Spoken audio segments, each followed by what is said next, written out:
Hi friends, Bhushan GS classes में आपका स्वागत है। आज का हमारा टॉपिक है प्लासी का युद्ध और बक्सर के युद्ध पे। इसके पहले हम देखे थे बंगाल के नवाबों के बारे में कि बंगाल के नवाब किस तरह से वहाँ के एक स्वतंत्र नवाब बन जाते हैं। इसको भी हमने पिछले वीडियो में देखा था। उसके बाद आज हम देखेंगे कि जो प्लासी का युद्ध होता है और बक्सर का युद्ध होता है, इसके कारण क्या थे और यह युद्ध होता क्यों है।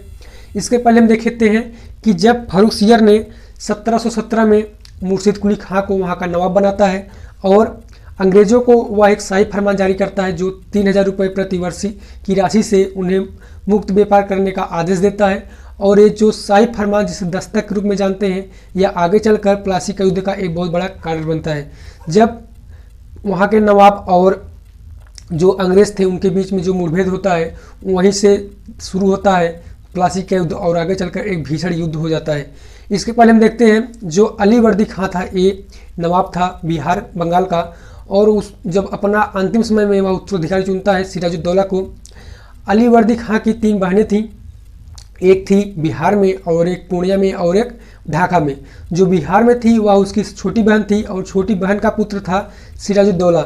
सिराजुद्दौला को वह गद्दी पर बैठाता है। उसको गद्दी पर बैठाने के बाद जब उसकी मृत्यु होती है तो वहाँ का वो शासन चलाने लगता है। उसके बाद सिराजुद्दौला करता क्या है कि जब वह देखता है कि शाही फरमान जो है वह गलत ढंग से प्रयोग हो रहा है, जिससे हम पिछले वीडियो में देखे थे कि उसका जो दुरुपयोग किस तरह से हो रहा है, वह इन सब को देखता है और वह गुस्सा भी होता है और उसे एक जो कारण मिलता है जो फोर्ट विलियम और चंद्रनगर पर वहाँ के जो यूरोपियन थे वो अपना किलेबंदी करवा रहे होते हैं। उन्हीं के मदद से वह वहाँ पर युद्ध करता है। चंद्रनगर में जो थे वो थे फ्रांसीसी और जो फोर्ट विलियम पर किलेबंदी करवा रहे थे वो थे अंग्रेज। वो आदेश देता है कि आप अपना किलेबंदी बंद करवा दीजिए। ये लोग किलेबंदी इसलिए करवा रहे होते हैं क्योंकि दक्षिण भारत में कर्नाटक में सप्तवर्षीय युद्ध चल रहा होता है अंग्रेज़ों के बीच और फ्रांसीसियों के बीच। तो इसी के डर से ये लोग यहाँ पर किलेबंदी करवा रहे होते हैं क्योंकि वहाँ पर युद्ध चल रहा है, ऐसा ना हो कि यहाँ पर भी ऐसा हो जाए।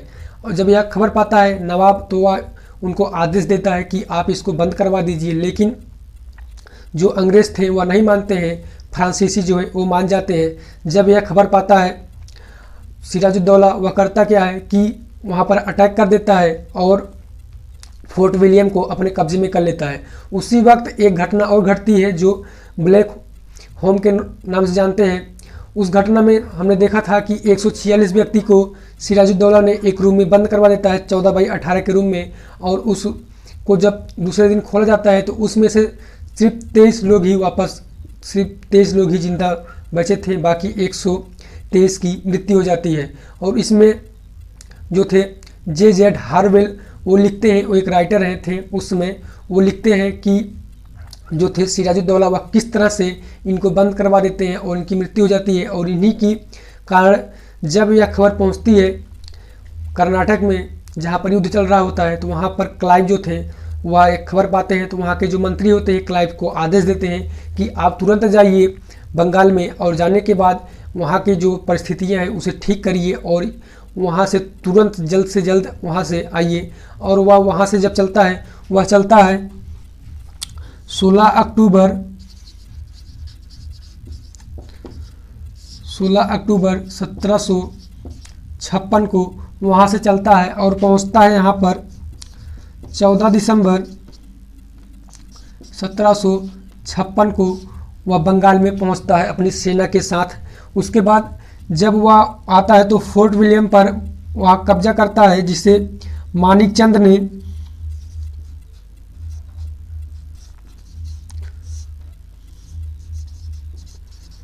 मानिकचंद जो था ये सेनापति था सिराजदौला का। इसने उनसे घूस लेकर जो फोर्ट विलियम है उसे छोड़ देता है। उसे छोड़ने के बाद वहाँ पर जब कब्जा करते हैं, फिर सिराज के बीच और जो थे क्लाइव के बीच एक संधि होती है जिसे हम अलीनगर की संधि के नाम से जानते हैं। इस संधि में हमने पिछले वीडियो में देखा था कि जो नवाब थे उन्हें एक फरमान जारी करते हैं उस संधि में कि आप बंगाल में मुक्त व्यापार कर सकते हैं। उसके साथ साथ आपका जो सिक्का है यहाँ पर चलाया जा सकता है। और जब यह संधि होती है, इस संधि से ना तो क्लाइव खुश था क्योंकि उसने देखा था कि जो ब्लैक होम था उसमें यह घटना जो होती है इसको लेकर, और जो सिराज था वो भी दुखी था, उसके जो सेनापति थे, सेनानायक थे, वो भी इनसे काफ़ी दुखी होते हैं। और जो क्लाइव था वह एक कारण हेर रहा होता है कि कुछ कारण मिल जाए, हम वहाँ पर अटैक कर दें जिससे एक युद्ध छिड़ जाए और आगे चलकर हम पूरे बंगाल पर कब्जा कर लें।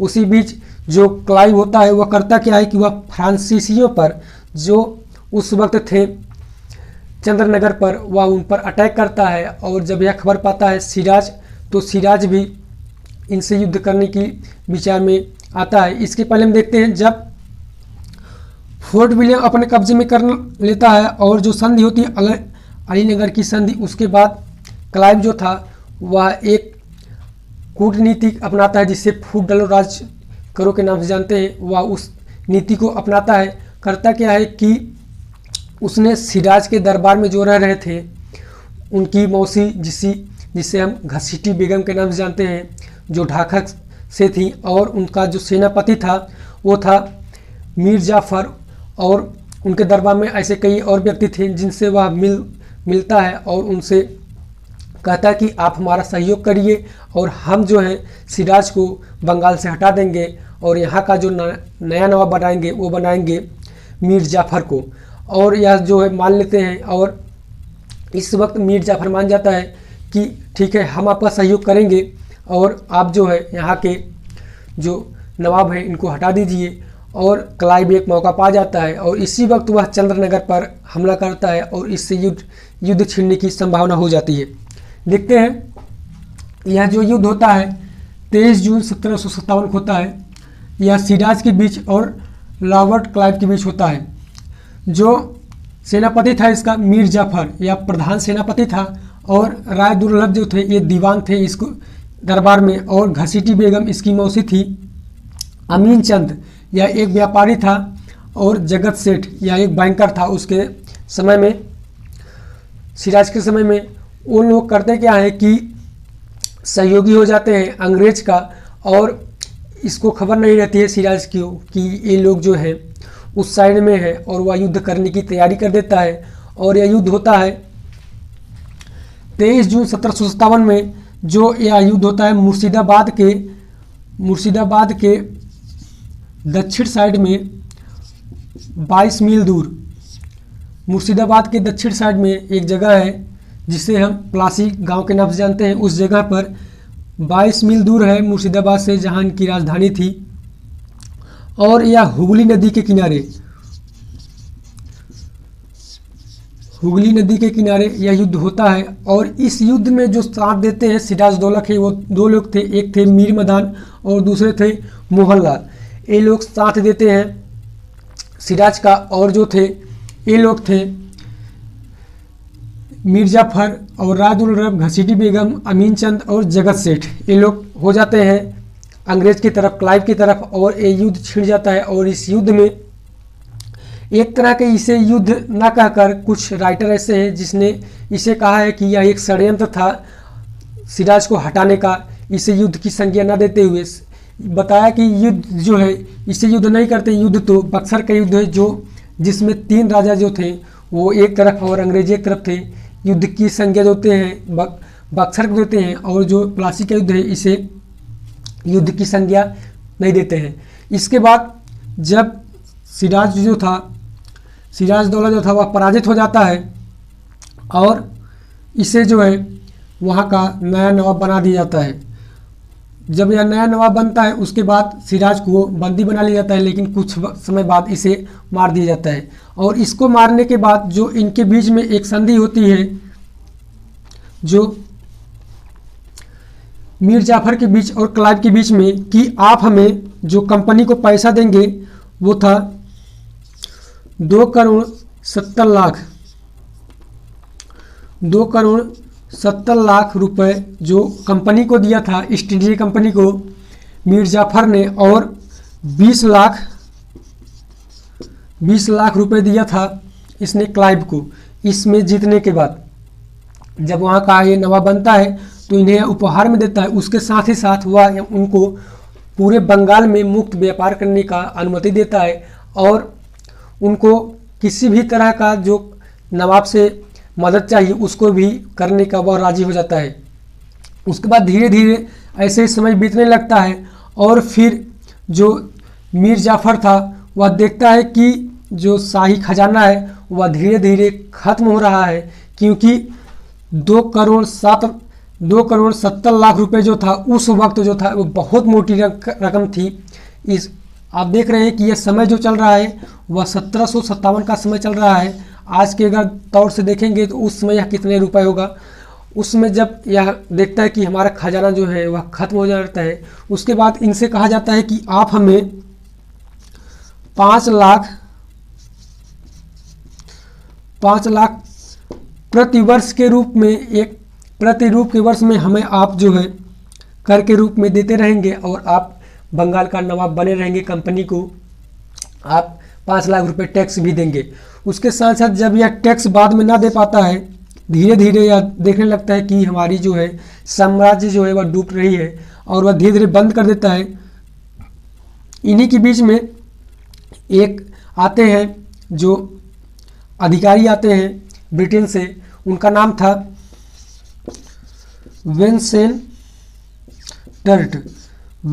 टर्ट जब आता है, पहुंचता है यह बंगाल में पहुंचने के बाद यह कहता है कि इस जो नवाब को आप बैठाए हैं जो मीर जाफ़र है, मीर जाफ़र को हटाकर हम एक नया नवाब बनाएंगे।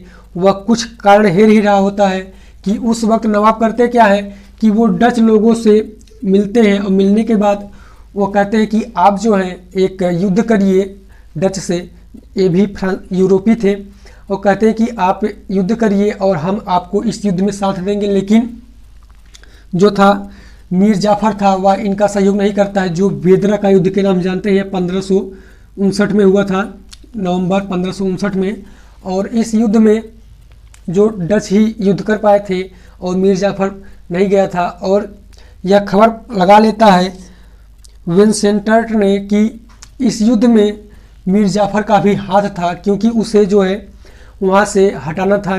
जो नवाब था बिहार बंगाल का मीर जाफ़र, इसको हटाना था। इसलिए यह एक षड्यंत्र रचता है कि इस युद्ध में इनको भी इन्वॉल्व करिए और इनको हटा देते हैं। उसके बाद जो मीर कासिम है, मीर कासिम मीर जाफ़र का दामाद था, यह जाकर मिलता है क्लाइव से कि आप हमें वहाँ का नवाब बनाइए बंगाल का, और हम आपकी सारी शर्तों को मान लेंगे। और इस तरह से ये लोग मौका पा जाते हैं इसको हटाने का, क्योंकि जो था यह 5 लाख रुपए जो पेंशन थी उसको नहीं दे पाता है। और धीरे धीरे ये लोग समझ जाते हैं कि ये नवाब जो है ये हमारी बात को नहीं मान रहा है, हम इसको हटाकर एक दूसरा नवाब को लाएंगे। वो लोग पा जाते हैं मीर कासिम को, और मीर कासिम जो है वह इनसे वादा करता है कि हम आपको जो है आपकी सारी शर्तें को मानेंगे और आपको हर जो है महीने आपको हम टैक्स देंगे। इस तरह से ये लोग जो है मीर जाफ़र के एक षड्यंत्र रचते हैं और इस षड्यंत्र में फंसा देते हैं बेदरा के युद्ध में, और चुनते हैं मीर कासिम को। ये लोग जाकर एक दिन मीर जाफ़र के यहाँ उसके महल में ही उसे गिरफ्तार कर लेते हैं अंग्रेज, और उससे कहते हैं कि हम आपको 15,000 रुपये पेंशन के रूप में देंगे प्रति माह, और आप चले जाइए बंगाल चले जाइए और वहाँ पर रहिए, हम आपको डिस्टर्ब नहीं करेंगे। और इसके बाद जाफ़र इनकी बात मान लेता है, क्योंकि वह जानता है कि अगर हम इनसे युद्ध करेंगे तो हम पराजित हो जाएंगे। इसलिए वह चला जाता है। बैठते हैं मीर कासिम का जो दौर चलता है वह 1760 से लेकर 63 तक। उसके बाद यह जब गद्दी बैठता है, इसने भी स्टार्ट में अंग्रेज़ों की बात खूब मानी और उनको खूब पैसा दिया, और अंग्रेज़ों को पैसा भी चाहिए था उस वक्त, क्योंकि जो चल रहा था युद्ध, कर्नाटक का युद्ध जो चल रहा था फ्रांस के बीच और अंग्रेज के बीच, इस युद्ध में काफ़ी पैसे की आवश्यकता थी। इसलिए ये लोग जो बंगाल के नवाब थे इनसे वो लोग पैसा काफ़ी हड़पना चाहते थे, और इसलिए इनको मौका मिल जाता है कि हम उनसे बहुत ज़्यादा पैसा ले लें। जब मीर कासिम गद्दी पर बैठता है, वह स्टार्टिंग में अच्छा खासा उनका मदद करता है, लेकिन वह समझ जाता है कि इन लोगों की भूख इतनी बड़ी है कि हम पूरा नहीं कर सकते। और उसने सबसे पहला कार्य क्या किया, उसने जो मुर्शिदाबाद राजधानी थी उसे वह मुंगेर लेकर चला गया। उसकी पहली काम थी कि उसने मुर्शिदाबाद से मुंगेर अपनी राजधानी कर लेता है। उसके बाद यह देखता है कि जो भारतीय व्यापारियों हैं और जो अंग्रेज व्यापारी हैं उनके बीच में डिफरेंस है। किसको लेकर? तो जो शाही फरमान था, शाही फरमान जो मिला था फर्रुखियर द्वारा, वो लोग अभी भी यूज कर रहे होते हैं अंग्रेज लोग, और उनसे इनको टैक्स नहीं देना पड़ता था और भारतीय व्यापारी को देना पड़ता था। इसलिए उसने क्या किया कि शाही फरमान को हटा दिया कि शाही फरमान कोई नहीं यूज करेगा, अब सबके लिए टैक्स मुक्त है। जब टैक्स मुक्त होती है तो भारतीयों के लिए भी टैक्स नहीं लगता है। और जब यह खबर पाता है अंग्रेज तो लोग जानते हैं, देखते हैं कि यह जो है हमारे विरुद्ध चल रहा होता है। और मीर कासिम करता क्या है कि इसने टैक्स पर भी सुधार कर दिया। टैक्स पर भी सुधार किया कि जिस तरह से आप लोग टैक्स नहीं देते हैं उस तरह से भारतीय भी टैक्स नहीं देंगे। और जब ये लोग देखते हैं तो एक और इनके बीच में उठा जाती है कि जिस तरह से हमने मीर जाफ़र को एक अच्छा बनाया था नवाब, या आगे चलकर कुछ किया तो नहीं, लेकिन जो मीर कासिम है या आने के बाद स्टार्ट में एक ऐसा नवाब बना जिसने हमारी मदद की। लेकिन अब क्या कर रहा है कि यह जो हमारे विरुद्ध काम कर रहा है। तो इसने जो 1563 में एक कांड होता है जिसे पटना कांड के रूप में जानते हैं, वहाँ ये जो एलिस है, एलिस एक मंत्री हुआ करता था अंग्रेज़ों का, वह पहुँचता है पटना में जो 1763 में। उसने वहाँ पर पहुँचने के बाद इनसे युद्ध कर लेता है मीर कासिम से, कि देखता है कि जो मीर कासिम है वह अपना साम्राज्य का भी फैला रहा होता है और वहीं पर वह युद्ध कर देता है। लेकिन उसकी सेना जो थी उस वक्त कम थी। युद्ध करने के बाद इस युद्ध में एलिस मारा जाता है।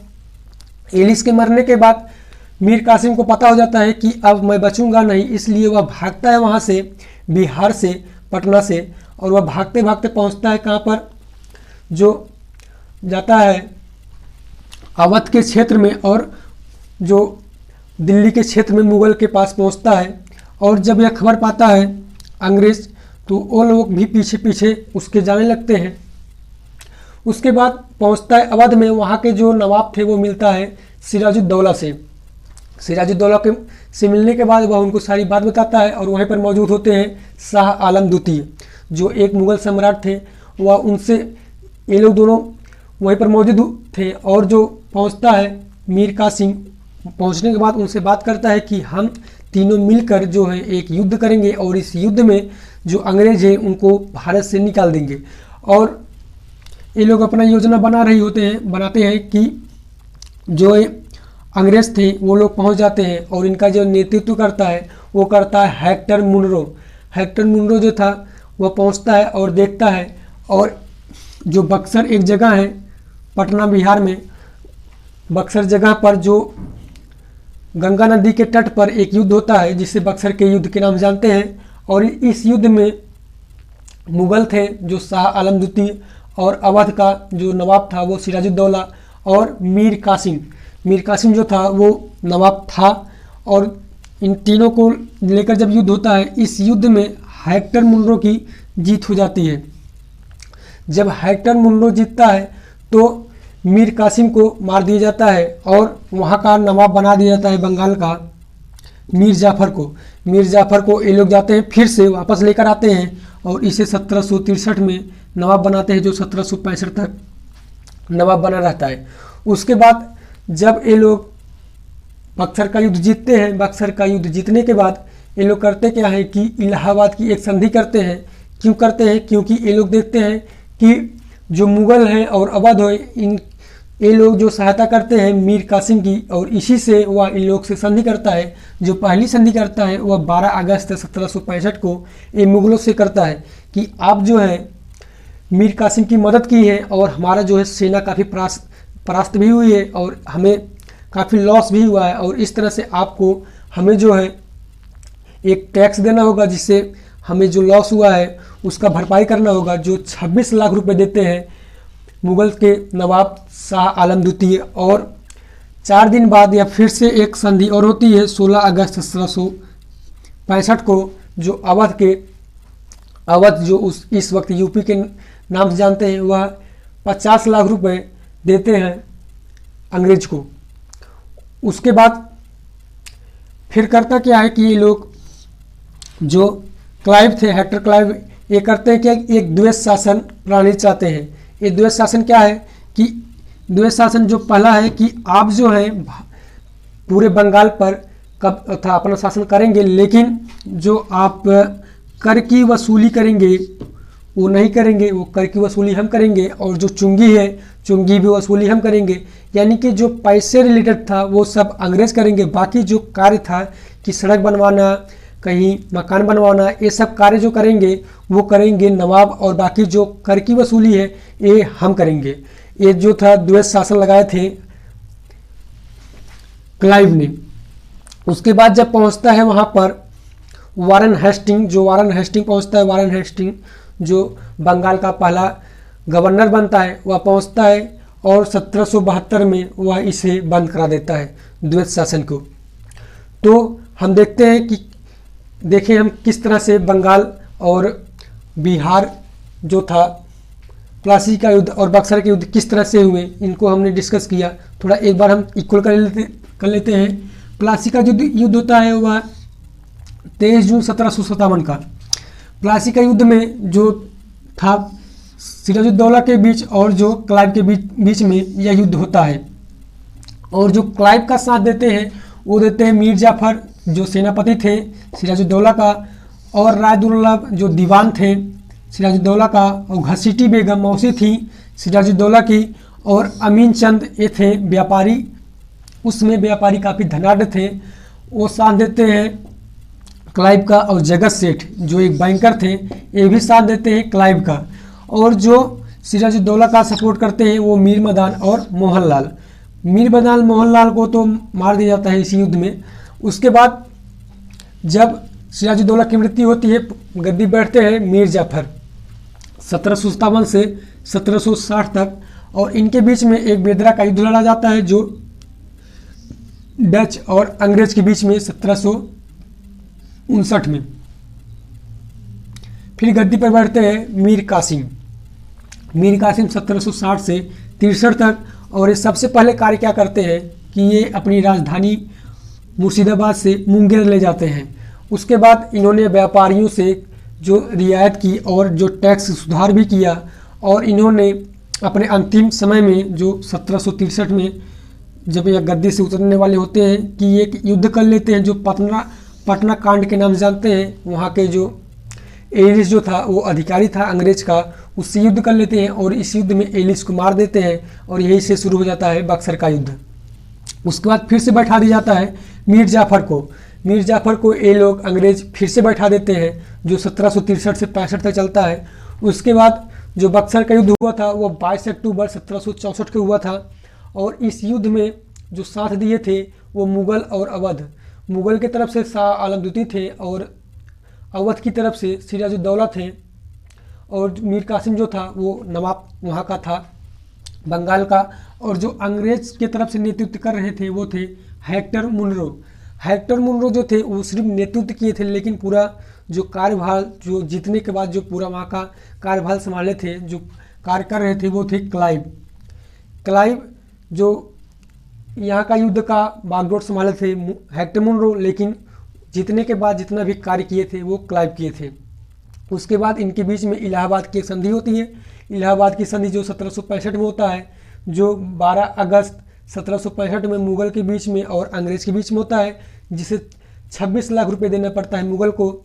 उसके बाद 4 दिन बाद होता है 16 अगस्त को 1765 में अवध के बीच और अंग्रेज के बीच में। इस संधि में 50 लाख रुपए देना पड़ता है अवध को, अंग्रेजों को, और फिर ये लोग चलाते हैं एक द्वैत शासन जो आगे चलकर हेक्टर मुनरो द्वारा इसे बंद कर दिया जाता है। तो गाइस आशा करते हैं आपको ये वीडियो अच्छा लगा होगा। आप इस वीडियो को कम से कम 2 से 3 बार देखिएगा, और इससे जितने भी ऑब्जेक्टिव क्वेश्चन बनते हैं, जैसे प्लासी का युद्ध कब हुआ और इसके जो नेतृत्व किए थे, और बक्सर का युद्ध कब हुआ, इसके नेतृत्व कौन कौन किए थे, इन सभी को आप अच्छे से याद करेंगे, क्योंकि एग्ज़ाम में काफ़ी पूछे जाते हैं प्लासी का युद्ध और बक्सर के युद्ध। एग्ज़ाम में मान लीजिए बक्सर का युद्ध और प्लासी के युद्ध से आना तो तय रहता है, क्योंकि यह काफ़ी इम्पोर्टेंट है, और यहीं से जो है एक अंग्रेज को यहाँ शासन करने का जो तौर मिलता है। इसके पहले जो हम देखते हैं कि जब आए थे मोहम्मद गौरी, जो 1192 में वो तराइन के